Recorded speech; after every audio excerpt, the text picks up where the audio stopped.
Before we begin, I'd like to ask you something. Have you ever wished that life had just one button, one small button, that could stop every argument, erase every painful word, and make everything right again? A little boy once believed such a button had to exist. He just hadn't found it yet. His name was Daniel.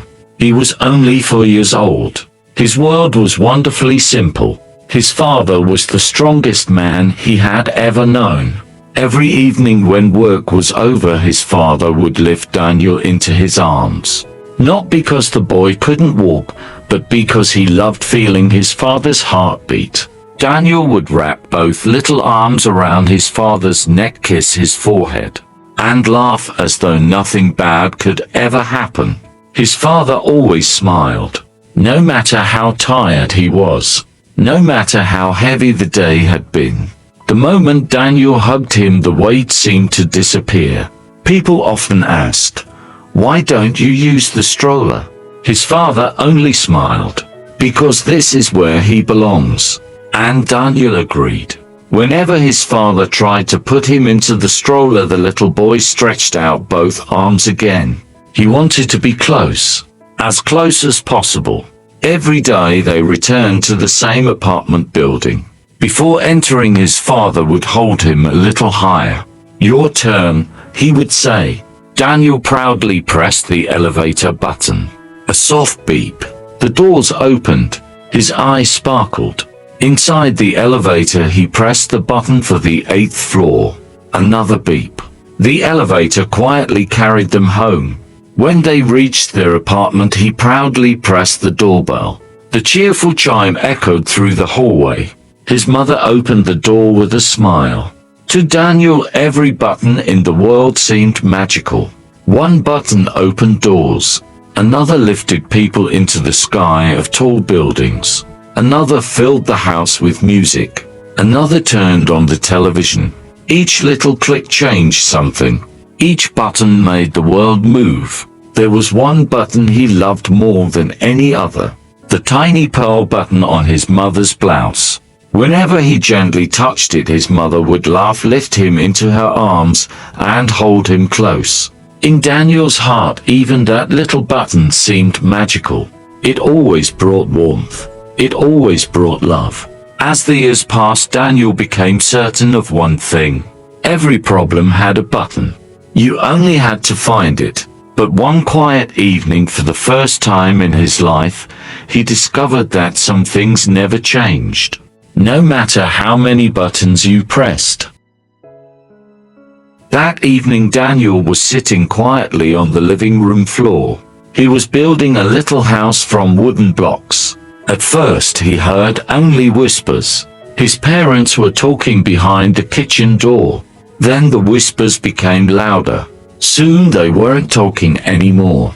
They were shouting. Daniel stopped building. He had never heard voices like that before. His father's voice sounded hard. His mother's voice was trembling. He didn't understand what they were saying. He only knew that something was terribly wrong. Slowly, he walked toward the kitchen. His mother was crying. His father stood silent, his fists tightly closed. Daniel's little heart began to race. Then he remembered something. Buttons. Buttons always fixed things. The elevator button opened doors. The television button filled the house with sound. The doorbell button always brought someone home. Surely there had to be a button that could stop this. He walked quietly to his mother. With his tiny fingers, he gently touched the small pearl button on her blouse, just as he had done so many times before. He waited. Nothing happened. His mother didn't smile. She didn't lift him into her arms. Instead, without even realizing it, she pushed him aside. Daniel fell onto the floor. For a moment, the room became silent. Then his father lost control. Daniel covered his ears. He couldn't understand why no button was working. He crawled between them, crying, "Dad, please stop," but no one heard him. That night his mother was taken to the hospital. His father sat alone in the dark. The house felt different. The television was off. The radio was silent. Even the elevator seemed quieter than before. For the first time, Daniel wondered if there were some problems that no button could ever fix. But deep inside, he still believed there had to be one. He simply hadn't found it yet.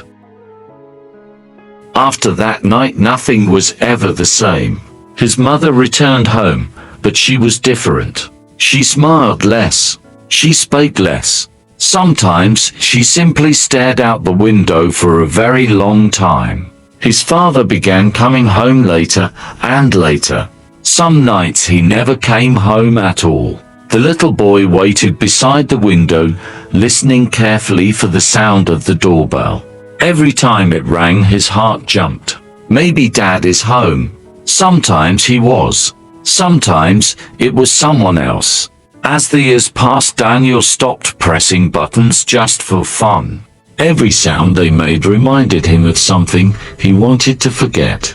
Then one day at school, his teacher began talking about history. She spoke about wars, about countries that possessed weapons so powerful they could destroy entire cities. Some of them, she explained, can be launched with the press of a single button. The classroom fell silent. Daniel felt a chill run through his body. One button could destroy thousands of lives. That afternoon, he walked home without saying a word. One question echoed inside his mind. If people could invent a button to start a war, why couldn't they invent one to stop hatred? Why was it easier to destroy than to heal? That night he couldn't sleep. He lay awake staring at the ceiling. Then he whispered to himself, "One day I'll find it. The button that helps people love each other again." He didn't know how. He didn't know where. But from that night on, it became the dream that would quietly shape the rest of his life. 25 years passed. The little boy who believed every problem had a button grew into a man. He never became an inventor. He never created a machine that could change people. Instead, he chose to understand them. Daniel became a family counselor. Every day, he listened to broken hearts, couples who had stopped talking, parents who no longer knew how to love each other, children who blamed themselves for problems they had never caused. Then one rainy afternoon, a young woman walked into his office. Beside her stood a little boy. He looked about 6 years old, quiet, nervous, holding his mother's hand as tightly as he could. Daniel welcomed them with a gentle smile. As the boy looked around, his eyes stopped on something unusual. Inside a small wooden frame on Daniel's bookshelf was an old elevator button. The very same button from the apartment building where Daniel had grown up. He had kept it all those years. The little boy pointed at it. "Does it still work?" Daniel smiled. "It used to." The boy became quiet again. For several seconds, he stared at the old button. Then, almost too softly to hear, he asked, "Do you know where I can find a button that makes my mom and dad stop hurting each other?" Time seemed to stop. Daniel's smile slowly disappeared. For a moment, he wasn't looking at the little boy anymore.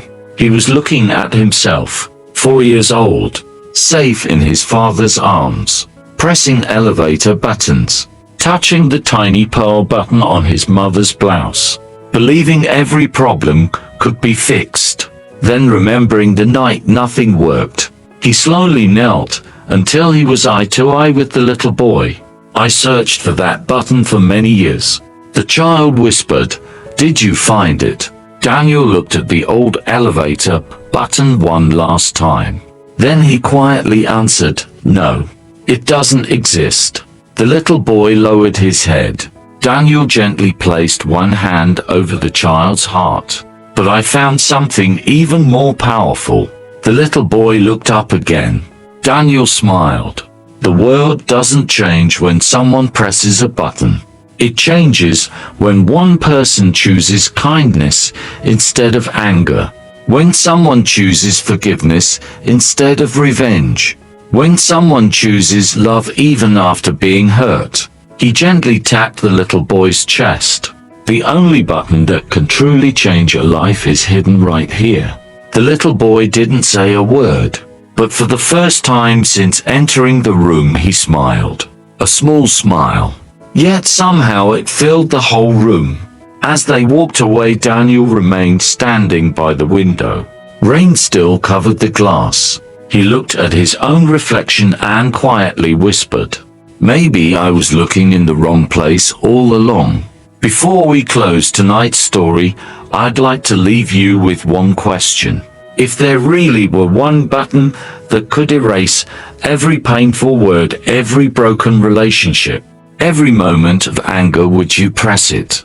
Or have we been given something greater than any button, the freedom to choose kindness every single day? Until next time, keep your light alive.